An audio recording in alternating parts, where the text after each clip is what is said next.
好啦，如果你係想用 Power BI，而好彩地你公司咧已經幫你哋係買咗呢 Enterprise Version 嘅 Microsoft Office 365嘅話咧，咁恭喜晒啦！點解咧？咁你就唔需要用嗰個叫做測試版嘅 online 版本嘅呢一個Power BI Services， 你可以直接點做嘅咧？嗱，好似而家呢個 case 咁樣，你就唔使再 sign for fee 㗎啦。OK， 咁你可以直接撳呢個掣 sign in。Once sign in 時佢問你啦，你用翻邊一個軟件log in 入去，邊個 account log in 入去啊？因為咧我公司就已經已經買咗呢個 Office 365呢個服務㗎啦，所以我用翻我公司 account click 入去嘅時候，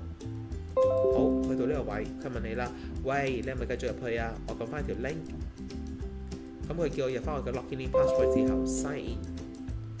咁我就可以直接去個 Power BI 呢個叫 Web Services 裏面去幫手去做嘢㗎啦，已經。OK， 咁當然啦，如果你冇嘅話咧，咁你就需要去做翻少少登記，或者用嗰個試用嘅版本先咯，暫時。